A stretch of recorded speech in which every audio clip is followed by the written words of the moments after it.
And the Target exclusive one, the Terraforming Mars, it looks more like the normal Terraforming Mars, like it has that orange block background.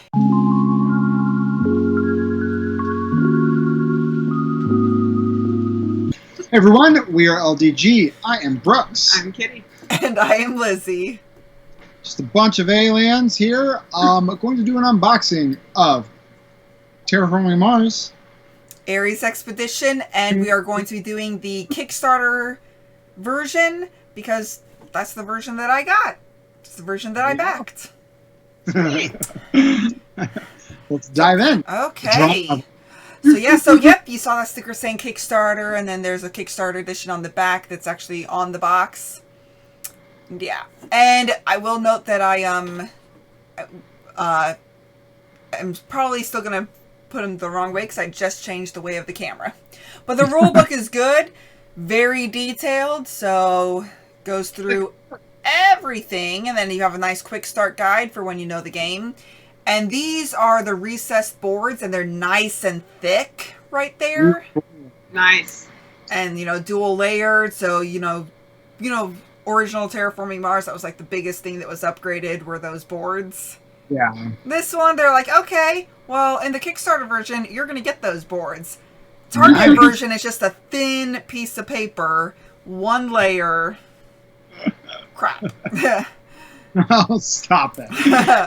Hey, this is the deluxe version. This is the, this is the version that you want to wait for. And, oh my goodness, yeah, the cardboard was nice, good quality. I believe the cardboard is going to be the same in both versions.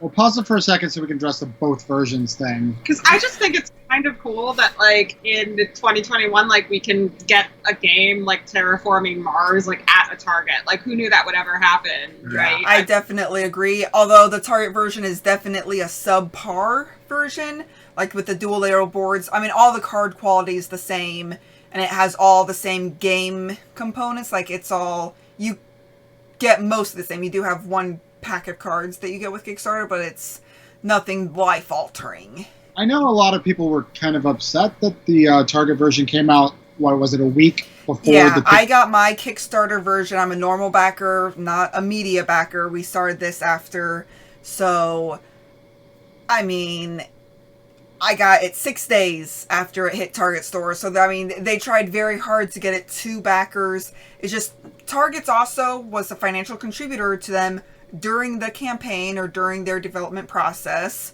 And it's really like a retail backer, almost. Essentially, it's like a game store backing to get 10 copies. They just backed a little bit more than 10 copies. And the Target version, I don't mind waiting a week for this version instead of getting the Target version, this is a higher quality, so like, yeah. You know what I mean? I just think that it's good to note that the difference between the Target and the Kickstarter version, so that people who got the Kickstarter version can kind of put their worries to bed and know that, they're waiting a little tiny bit longer, but they're a much better product. So. Yeah, I mean, I'm not upset. I know there were a lot of people upset. Granted, the conversation or communication could have been better, but just to clarify, it's not done the in the Target past. version. Just to clarify, not that the Target version is a bad version. No. Or get it. It's just the difference between the two is very much a basic version of a game and then a Kickstarter version. Yeah, like it's like upgrading your game. Like you get metal coins for games that don't always, have cardboard tokens and Exactly. Right. So I'm getting an upgraded game that I had to wait a week longer, which I am okay with. Yeah, exactly. So. And let's face it, with all of those Shelf of Shame games, what difference will it make? We got stuff to do in that week anyway. Exactly. Yeah. We've got plenty. But this pack is a Kickstarter exclusive, so this is a bit of game changing things. Like, it's not going to make or break the game for people. It just adds a little bit more variety. You still get over 200 cards in the Target version, but there's just some pretty artwork. And I love the artwork compared to original Terraforming Mars. So much prettier. So I had to show it, and you'll see about 200 cards.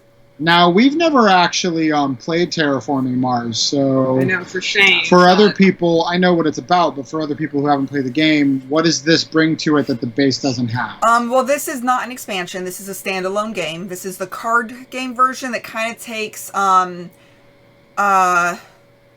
Race for the Galaxy mechanisms with the card selection and puts it into a Terraforming Mars theme and brings in some of the Terraforming Mars ideas.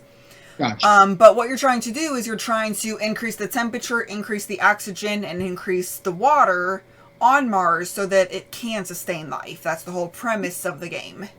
Nice. Okay.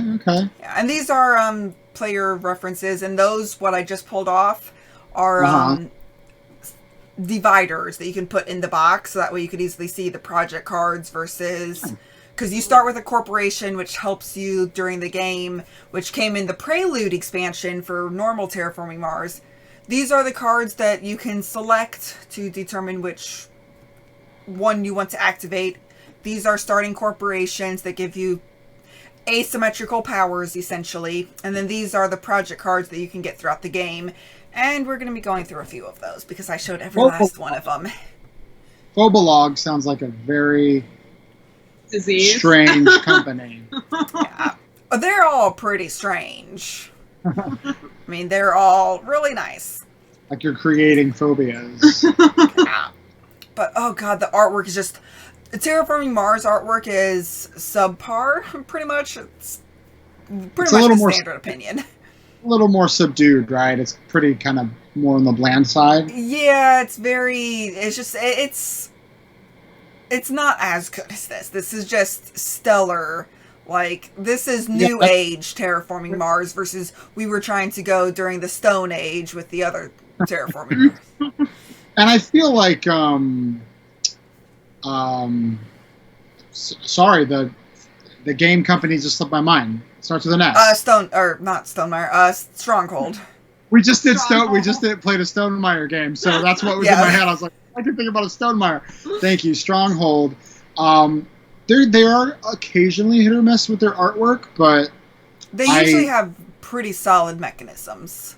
Yeah, they always have really solid mechanisms. I love Stronghold games, but if you're someone who's wooed by a pretty box or pretty art, you know what I mean. It could be hit or miss sometimes. But I like the little insert. Seems to like it holds everything in the cards pretty nice. It works. I mean, it's standard, so it's pretty cool. But yeah, there we go. That is Terraforming Mars, the Ares Expedition. I am obsessed still with the artwork on the cover and on the rulebook cover. It's really pretty. They definitely did a great job with the design, and like there's tags that you can get there along the side. Those, like, I don't know if you guys noticed, but there's like 3 symbols occasionally, spaces for those cards. They, have, of course, game in mechanisms, but it's a really clear area to have it. I like it being right on that side with the cost. Yeah. And then the action potential. I really like that. So it makes it easier to look through, for me at least. Yeah. And so what's the main mechanic of this game? So I know it's card-based, but is it like... Oh, I would say card management, resource management, card action selection. What would it... because you get a hand of cards and you pick up cards, and how you use those cards is the most important thing. Cool. But you also have to keep an eye, because you use those cards based on your money, based on your resources. So if you get, science and building tags higher up, they give you a discount on those cards.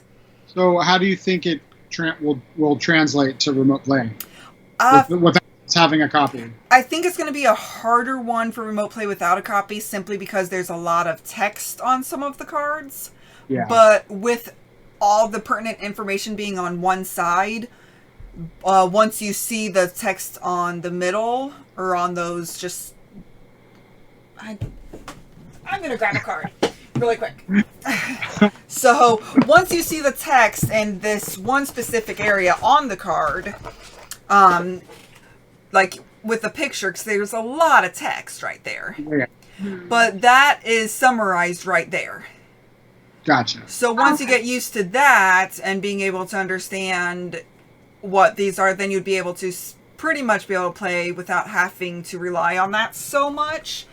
Cool. But kind of like the shorthand we gained after playing Red Rising enough, since it's all cards and there's some text on them, but you kind of get that shorthand after a while of playing it. Yeah. I feel like this is one that would be really easy for if you have multiple copies, because you can divide them, because every last card of these is unique, as you saw, which can be hard, but by separating them by this color right here, by either blue, green, or that purple or red, and then by the dollar amounts that they cost, so you could just say, blue 24, and I would look in the blue 24 stack, or maybe the blue 20 stack, however that would get arranged. And then I'd be able to, pull blue 24, recycled Detrius out. Bingo. And I can't wait to play this, because I feel like you and I, it's a major, gamer sin to not play Terraforming Mars. Right. It is a gamer sin. I cannot believe that you guys still have not played it. Jerome has even played it. Gotta step up our game. Exactly. I mean, we'll just set that right there for now. But what Jerome said, which is why I think this is going to be, I feel like this is probably going to replace Terraforming Mars, in my game house at least. When Jerome played Terraforming Mars, he said it was a really great game. It was just too long, which is my thing. I mean, my first game was a 3-player game. Took us 3 hours after we learned it. So it can be a very long game, and don't even let... I played a 5-player game with someone with massive AP. That was the longest night of my life. But this one, I've heard it's a very fast version. It's like half an hour, something like that. Maybe 2 hours. It says 60 minutes on the box. So it's like 60, 90 minutes probably. So a much faster version. And same feel, so we shall see what we actually think about it. Okay, well, can't wait to get into it. Can't wait. So that was Terraforming Mars, the Ares Expedition. And until next time, just remember to have fun. Be present. And be you. Thank you all for watching. If you have any questions or comments, feel free to reach out to us. We would love to hear from you. Also, if you find value in our content, please like, comment, or subscribe. Let a friend or family member know that we exist. Help us spread our channel and bring remote gaming to a table near you. Thank you very much, and have a great day.